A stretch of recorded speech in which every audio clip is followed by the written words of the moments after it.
सभागार प्रांगण में मेरे सम्मुख उपस्थित सभी गुरुजन वृंद को मैं कर अपना हाथ जोड़ करके पहले प्रणाम करता हूँ। मंच पर बैठे भगवा वस्त्र में गुरुदेव महोदय, कार्यक्रम की हमारी मुख्य अतिथि उत्तर प्रदेश सरकार की उच्च शिक्षा राज्य मंत्री श्रीमती रजनी तिवारी जी, हमने जिनका उद्बोधन अभी सुना बनारस हिंदू विश्वविद्यालय से चल करके आए श्री ब्रजभूषण ओझा जी, जिन्होंने बहुत विस्तार से गुरु शिष्य परंपरा के संदर्भ में वेद और वेदांगों की व्याख्या की है। इस कार्यक्रम की अध्यक्षता कर रहे श्री इंद्र बहादुर सिंह जी, लोकप्रिय विधायिका अदिति जी और इस कार्यक्रम के आयोजक संयोजक श्री राकेश तिवारी जी जो बार के अध्यक्ष रहे हैं, वरुण तिवारी जी, मेरे सामने बैठी हुई महिला मोर्चा की अध्यक्षा सुधा अवस्थी जी, युवा मोर्चा के कार्यकर्ता पदाधिकारीगण, बैठे हुए हमारे साथी पत्रकार बंधु, मेरे सामने जब इतने सारे शिक्षक बैठे हो तो शिक्षकों के सम्मुख खड़े होकर के भाषण करना यह अपने आप में एक चुनौती होती है। इसलिए क्योंकि अभ्यास रहा है, शिक्षक सामने खड़े होते हैं और शिक्षक बोलते हैं, हम सब शिष्य के नाते सुनते हैं। शिक्षक सामने बैठे हो और हमें बोलना हो तो यह निश्चित तौर पर चुनौती भरा काम है। लेकिन कार्यक्रम में विशिष्ट अतिथि के नाते बुलाया है और पार्टी के प्रवक्ता के नाते परिचय कराया है, तो पार्टी के प्रवक्ता के नाते कुछ ना कुछ बोलना होगा।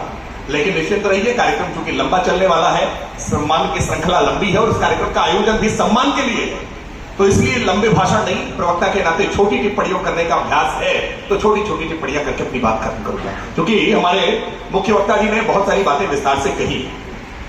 3 शब्द विशेष तौर पर हम सबके दैनंदिन जीवन में शिक्षक, अध्यापक और गुरु, ये 3 शब्द हम सबके संज्ञान में आते हैं। अपनी स्थूल बुद्धि से जो मैं समझता हूं, अध्यापक यानी जो अध्ययन करने में मदद करने वाला है वो अध्यापक, और अध्ययन तो स्वाध्याय भी हो सकता है। ज्ञान तो पुस्तकों में अगर है और पुस्तकों से ज्ञान प्राप्त कर लिया जाए तो देश में विद्यालय खुलवाने की बजाय पुस्तकालय खुलवा देनी चाहिए। लेकिन क्या पुस्तकों के ज्ञान से ज्ञान प्राप्त किया जा सकता है? जो बात अभी मुख्य वक्ता जी कह रहे थे कि जब तक छाता नहीं होगा छात्र सफल नहीं हो सकेगा, इसलिए पुस्तकालय आवश्यक है। लेकिन पुस्तकालयों से ज्यादा महत्ता विद्यालय की है, शिक्षक की है, गुरु की है। दूसरा शब्द निकल करके आता है शिक्षक।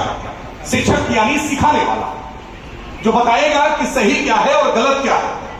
अध्यापक को अध्ययन में मदद करेगा, जो पुस्तकों में लिखा है वो आपको पढ़ करके आपको पढ़ाएगा, रीड और राइट कराएगा। लेकिन शिक्षक आपको शिक्षा देगा कि इसमें सही क्या है और गलत क्या है, ये आपको सिखाने का काम शिक्षक करेगा। और तीसरी श्रेणी जो सबसे महत्वपूर्ण आती है वो गुरु। गु यानी अंधकार, रु यानी प्रकाश, अंधकार से प्रकाश में ले जाने वाला गुरु। और भारत में हमारी पद्धति में, हमारे परंपराओं में हम गुरु पूर्णिमा मनाते हैं, आषाढ़ की पूर्णिमा। अभी शिक्षक दिवस का आयोजन तो 1962 में सर्वपल्ली राधाकृष्णन जी के जन्म दिवस से हमने प्रारंभ किया, इसलिए क्योंकि इंटरनेशनली 5 अक्टूबर को हम विश्व शिक्षक दिवस मनाते हैं। जिस दिन यूनेस्को ने हमारे शिक्षकों के संदर्भित नियमों को स्वीकार किया था, उसको हम 5 अक्टूबर को विश्व शिक्षक दिवस मनाते हैं। तारीख में मनाते हैं, ये आधुनिक है, इसलिए तारीख में 5 सितंबर को हमने सर्वपल्ली राधाकृष्णन जी को अपनी भाव व्यक्त करने के लिए हमने शिक्षक दिवस के रूप में उसको मनाना प्रारंभ किया। लेकिन भारतीय जो हमारी संस्कृति में है वो आषाढ़ की पूर्णिमा को गुरु पूर्णिमा है। वो गुरु जो हमें मार्ग दिखाने वाले, वो गुरु जो हमारे जीवन में परिवर्तन लेकर आने वाले, वो गुरु जो जीवन का मर्म सिखाने वाले। और वो गुरु जरूरी नहीं है कि विद्यालय में मिलते हो, वो गुरु कहीं मिलते नहीं है, वो उन्हें खोजना पड़ता, उन्हें ढूंढना पड़ता। और वो गुरु हम सबके जीवन में कोई भी हो सकता, कहीं से भी सीख सकते, कहीं से भी हम जान सकते हैं, जीवन के मर्म को समझ सकते। तो एक अध्यापक का शिक्षक बनना जरूरी है और एक शिक्षक का गुरु बनना जरूरी है। मैं मानता हूं कि आज की यह सम्मान की श्रृंखला इस आगे बढ़ने की श्रृंखला में शामिल होगी।